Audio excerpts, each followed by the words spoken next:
The Benjamin Dixon Show is only possible with listener support.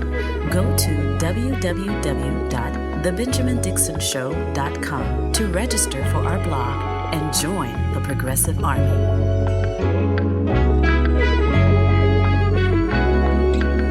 Today is Thursday. It is March 30th, 2023. Thank you so much for joining me. I want to begin with the clip of the New York 16th Congressional District Congressperson by the name of Jamaal Bowman, who unleashed a rant in the halls of Congress directly towards the Republicans in their face with regard to their lack of action on gun violence in schools. I want to play the clip in its entirety. He is going to be approached in this clip by a Republican representative by the name of Thomas Massey, who has posted photos of his family with AR-15s, small children with AR-15s. Listen to Jamaal Bowman. I want you to listen to a couple of things. His energy, yes, because this is the energy that we have to keep when it comes to these issues. But number two, listen to how he breaks down the core of the problem, which is rooted in the cowardice of Republicans because they are beholden to the NRA. Take a listen in. Freaking cowards. They're gutless. They're not here. I'm talking about gun violence. You know, there's never been I'm talking about gun violence. in a school that allows teachers to carry. Carry guns? You think more guns lead to more death? More guns lead to more death. Look at the data. You're not looking at any data. You're carrying the water for the gun lobby. No. Look at the data. More guns lead to more deaths. States that have open carry laws have more deaths. In every school States that have open carry laws have more deaths. There's never been a shooting. Are you listening to what I'm saying? Yeah, calm down. Calm down. Children are dying. I know, 9-year-old children. The solution is not arming teachers. Have you ever worked in a school? Have you ever worked in a school? Have you ever worked in a school? Have you ever worked in a school? It's a yes or no question. Have you ever worked in a school? You will not answer my question. Don't stop and talk to me. Okay, I'll bring it down a notch. He's more offended by the fact that Congressman Bowman is screaming or raising his voice. Don't lower your voice, Congressman Bowman. Don't keep this energy, because unless we break this stranglehold of civility that rests this faux civility, because the Congress of the United States, the House of Representatives, the Senate, the power structure in this country is not civil towards its citizens. It's not civil towards its students.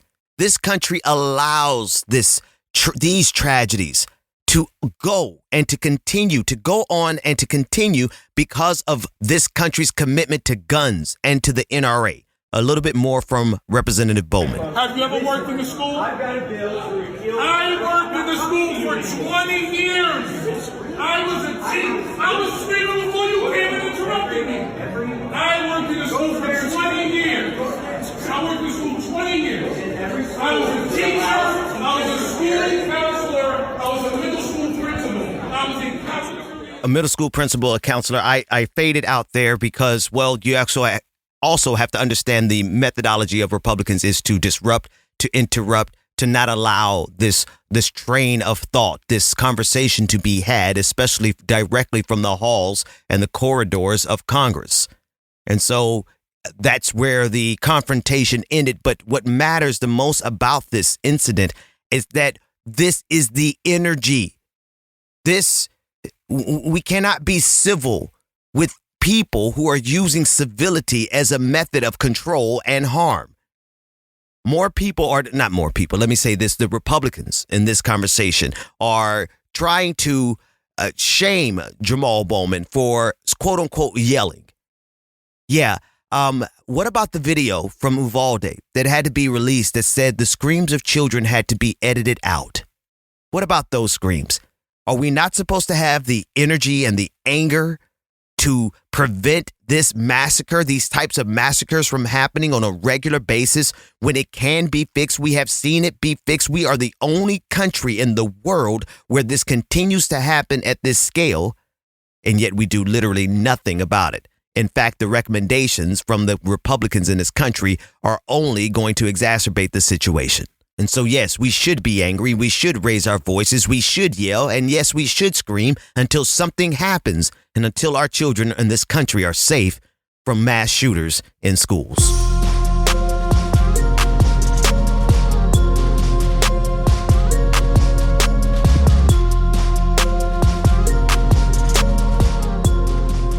In the state of Florida, the ongoing dispute between Disney and Governor Ronald DeSantis has taken another turn as Disney has, with a sleight of hand and with some legal work, has all but neutralized the power of the new board of governors that Ronald DeSantis selected for the Reedy Creek Development District, which is this carve-out in Central Florida that Disney has enjoyed for decades, giving them the decision-making ability, giving them essentially their own city. They are their own government, or at least they were, in this entire region of the Reedy Development District. Let me give you some of the details of this change from CNN. Disney quietly took power from DeSantis' new board before the state took over.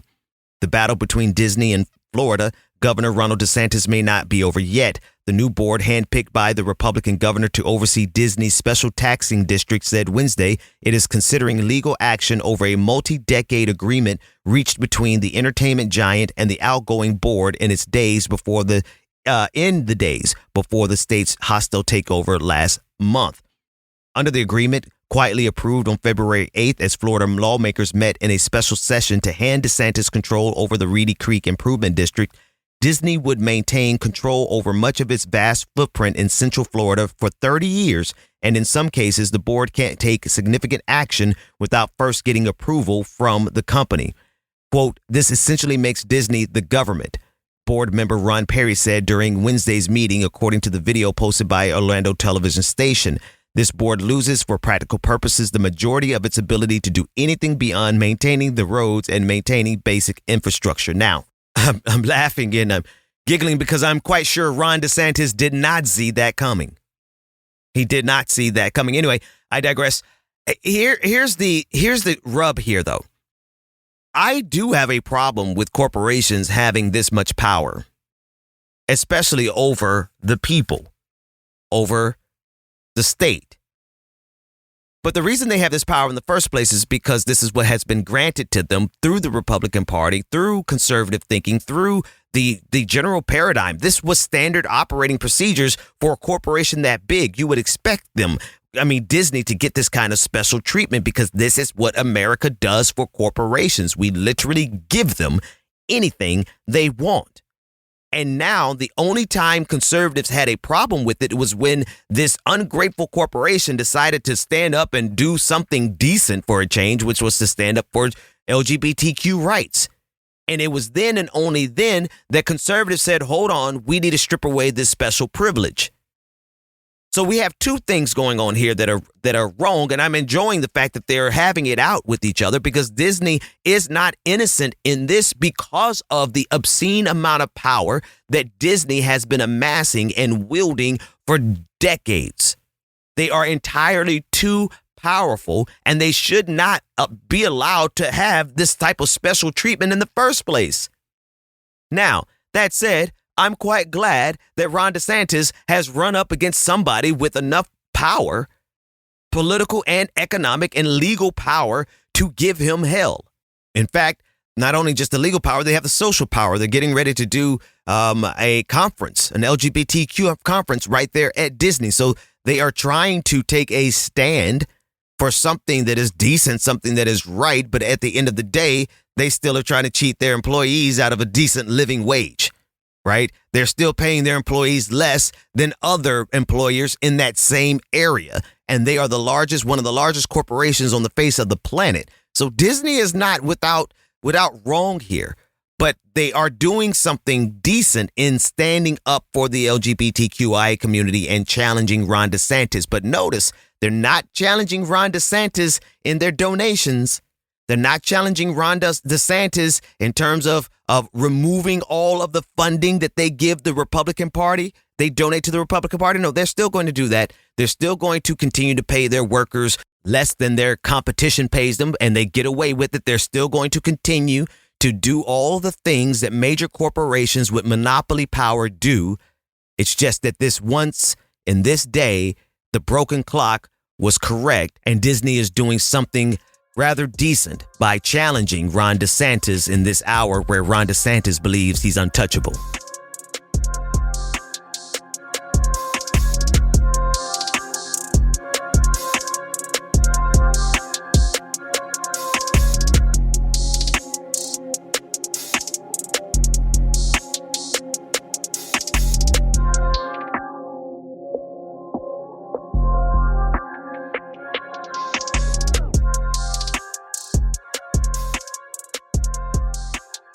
An interesting change in the plot, an interesting plot twist in the fight against fentanyl. We have seen over the last 2 years, America put all of its attention on fentanyl and the adverse effects. We've seen videos of cops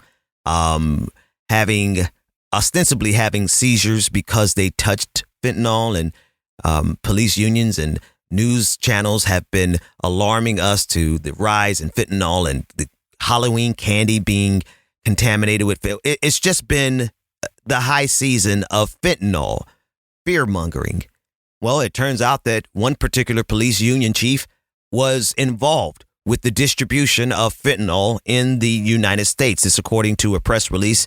The Office of the United States Attorney has filed a federal criminal complaint charging Joanne Marion Segovia with attempt to illegally import a controlled substance in connection with a scheme to bring synthetic opioids into the country and distribute them throughout the United States, announced United States Attorney Ismail Ramsey and Homeland Security Investigation Special Agent in Charge Tatum King. The criminal complaint was filed on March 27, 2023 and unsealed the next day. According to the complaint, Segovia, 64, of San Jose, is the executive director of the San Jose Police Officers Association. That's the police union. The complaint alleges that Segovia used her personal and office computers to order thousands of opioid and other pills to her home and agreed to distribute the drugs elsewhere in the United States. The complaint alleges that Segovia was apprehended as part of an ongoing Homeland Security investigation into a network that was shipping controlled substances into the San Francisco Bay Area from abroad. And according to LinkedIn, Joanne Segovia is, well, she looks like a well-to-do upper middle class white woman. I mean, folks, we know that this happens, but isn't it amazing that at the height of the fentanyl scare, we now find that one of the leaders was a police union chief? Now, we have seen, particularly in the fight for Black lives, we have seen just how malevolent and downright evil police unions can be in this country. Police unions do the dirty work that active police officers or police departments cannot do. If you need someone to spread lies, you get a police union to release a statement, right? If you need someone to muddy the waters, you get the police union to release a statement. That's because in this country, we place so much nobility into the work of police officers that we have, venerated police unions, not police officers. We do venerate them. I just want you to see that it goes beyond just the love of cops. It goes to associations that are held to an even lower standard than police officers themselves. And here, this upper middle class, well-to-do white woman who is the head of the police union is trafficking, allegedly, in opioids and fentanyl.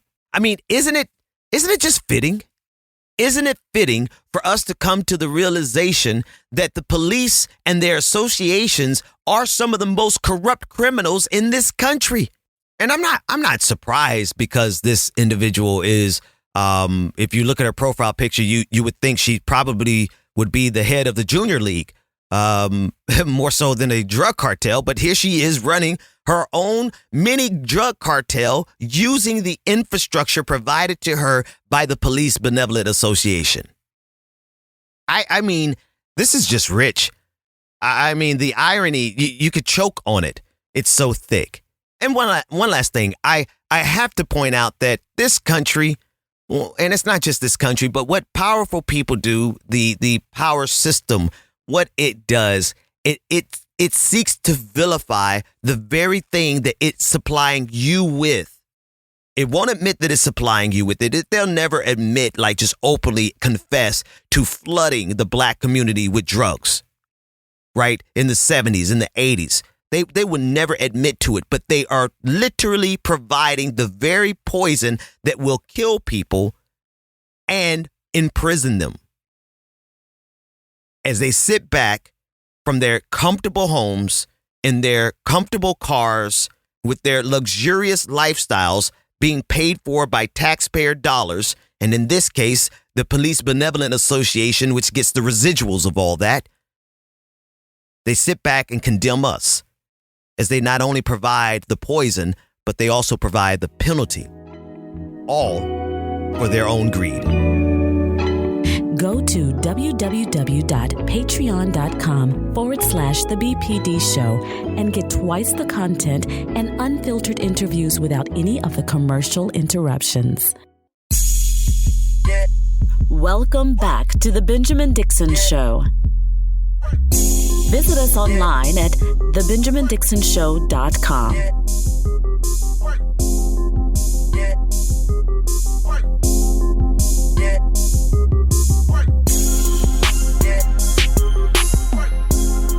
Welcome back.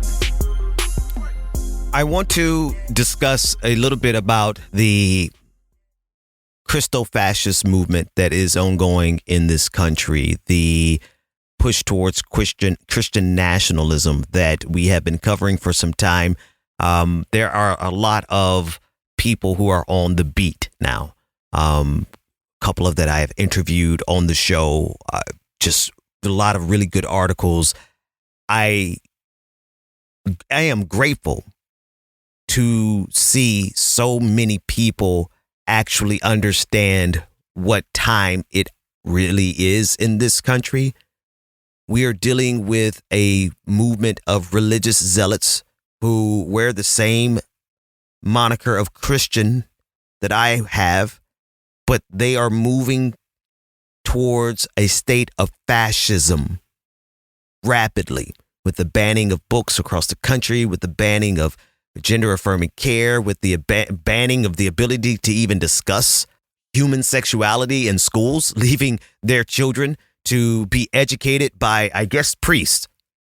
There's quite a few people. I want to take a pause here before I finish discussing the Christo-fascist movement in general and a couple of stories specifically, but I've gotten some pushback from individuals, a couple of folks, enough for me to mention it on the show, about how I speak about the Christian fascist movement and even saying Christian fascists in the same breath. A lot of folks are offended because I take such a hard line against these right-wing Christian conservative white nationalist Christians, because it makes them uncomfortable, considering we're talking about people who we are ostensibly brothers and sisters with in Christ.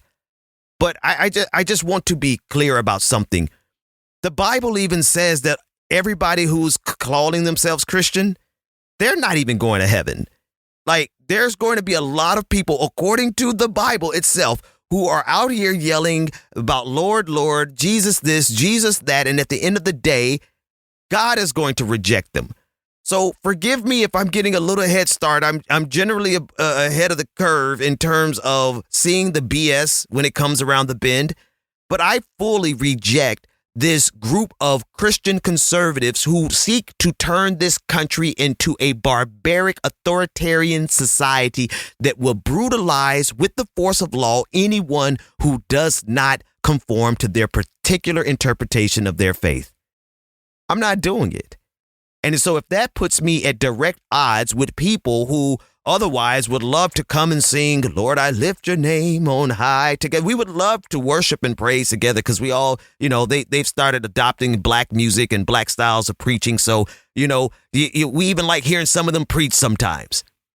But at the end of the day, what does any of that matter when the people we stand next to, if we stand next to them, if we don't challenge them, they are out here causing harm, literal, physical, emotional, psychological harm to entire groups of people for no other reason than to express their bigotry, one, but then two, to help the financial interest of all of the people who are behind this Christo-fascist movement. Because let me tell you, this has less to do with God and more to do with money. Okay? The fascist movement that we're dealing with right now has 100% to do with power, economic and political power, and has nothing to do with their actual faith, except for the religious zealots who aren't smart enough to put two and two together to realize that the pastor who's preaching to them every Sunday in these white evangelical churches, the pastors who are trying to get them to hate everything that does not align with Make America Great Again, because let's be sure, these are the same preachers and pastors who approved of Donald Trump, who approved of his lifestyle, who said that he was the second coming of Jesus, who said that he was God's anointed. These are the same people who told us to be okay with the man who said he wanted to grab women by their private parts. So it has nothing to do with morality. It has nothing to do with quote unquote sexual morality. It certainly doesn't have anything to do with protecting our children, because these same people want to turn our children over to these religious institutions without purging these religious institutions of known sexual offenders. This is not hyperbole. This is directly directed at the Southern Baptist Church, which protected sexual predators for decades, allowing children and women to be harmed over and over again. And these are the people who are trying to lecture us, lecture America about sin. Simultaneously, the people who are trying to undermine our democracy, simultaneously, the people who marched on January 6th, every single one of them will identify as a Christian. And I'm sorry if I am, as a Christian, saying they need to go to hell, or they are on their way to hell, whether they know it or not, because the Bible clearly teaches us about how we treat the least of these, how we treat the least of these, the people with the least power, the people with the least resources, the people with the least opportunity to live in peace on this planet. Like, if you're really serious about your religion, white evangelicals, then you got to look in the mirror and realize that you are literally who Jesus preached against. Those people who are happy to jump up in our temples and pray, give us their thoughts and prayers, but would literally do nothing to prevent mass shootings. So to those individuals who listen to the show and or get clips of the show and look at me and say, well, Dixon, you're active in the church. You do this, you do that, but you always attack evangelicals. Well, specifically, I'm going after white evangelicals. Even more specifically, those white nationalist Christian devils, those who have tied and inextricably linked their faith to their whiteness, their faith to their misogyny, their faith to their political power, and their faith to their economic power. And it's the type of faith, or rather the type of perverted faith, that would lynch black people on Sunday morning and then they would go to Sunday school. So let's be clear about who and what these people are. Their intellectual precursors, their philosophical underpinnings, what they genuinely believe, their deeply held beliefs about reality. They will sing, Lord Jesus, I love you, next to you, and then they will go out and enact laws that will get you killed, that will get you alienated, that will have you imprisoned because you don't live a lifestyle that they approve of. So I think what has to happen is more and more Christians, particularly black Christians, you really are going to have to come to terms with the fact that everyone calling themselves Christian is not your friend. They are not your ally. They are not your brother and sister in Christ. They are not your brother or sister, non-gender conforming individual in humanity. They lack a level of humanity. They cut it off. They will seem sincere. They will even cry. They will lift their hands in worship. They will wave their hands and they will give donations. But when you cut to the core of their bigotry, they are mobilized by hatred. They are mobilized. They are in the streets protesting on the side of bigotry. While we are in the streets fighting on behalf of Black life, we're in the streets fighting on behalf of the LGBTQI community to simply have the ability to exist. These people are organizing and marching to prevent Black people from being killed by police officers, to prevent Black history from being taught, to prevent women from having bodily autonomy or getting an equal pay for equal work. They are actively organizing this set of Christians who we want to protect and be so kind to because they look so sincere when they tear up in church. But as soon as they get home behind their computer, or hell, in church, when they're on their phones, scrolling through Facebook, they are engaging in some of the most hate-filled and dangerous rhetoric towards other human beings.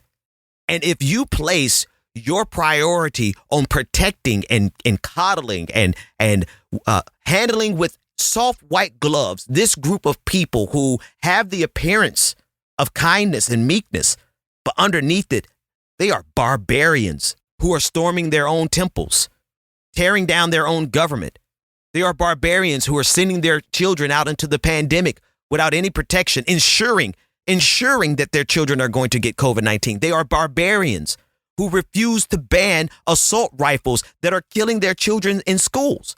They are also barbarians who want to insist that your children stay in that kind of environment while they homeschool their own children safely. This is what we're dealing with. This is at the core of the theocratic fascist movement, the Christo-fascist movement. They get the benefit of pretending to have this soft veneer of kindness and meekness and gentleness, all because they claim to be Christian. Well, you know what? I'm a Christian too. And God gave me the spirit of discernment. And my spirit says that these people are full of hate. They're full of bigotry. They are full of hypocrisy. They are full of lies. They are full of violence. They are full of themselves. Now, I might be preaching to the choir because a vast majority of my supporters are atheists, agnostic, and are believers, adherents of other faiths. But I just really want to make something clear to any version of Christianity that may be listening to me, whether you are a Black liberationist, whether you are an evangelical, whatever the case may be. You are honestly going to have to come to terms within yourself to realize that people who carry the same name as us have decided to side with evil, with hatred, with bigotry, with racism, with white supremacy, with greed, with gun manufacturers, with Nazis. Literally nothing that I just listed is hyperbole. Every word that every group that I just mentioned, you can find series of articles and research into how deeply interconnected this white nationalist Christian devil movement is with actual Nazis. Everything else, the proof is in the pudding. Like we see the receipts. We know exactly what these people believe. And we should believe them. So what does that mean? What does that look like? What do we do? What do we do in response to this theocratic fascist movement that is gaining full steam? I've been talking about it for years. I love to see that more people are talking about it now. There are more people who are covering it than ever before. I feel like there's a certain extent that we're behind the 8 ball. We need a lot more resources. We needed a lot more lead time. But you know what? With as many journalists, as many activists, as many evangelicals, there are quite a few ex-evangelicals. There are people who are on the case. But what we need more than anything else is that we need a very public, very open unification between believers, non-believers, atheists, agnostics, Christians of good faith, Muslims, Jewish people, LGBTQIA community, Black, white. I don't care who you are, what you are, where you're from, what you believe, so long as you operate in good faith and so long as you're fighting on behalf of the least of these. Those are the people who need to unite, and we need to unite in a spectacular fashion so that the world can see a model of coexistence that would do away with the hate-filled bigotry of white nationalist Christian devils.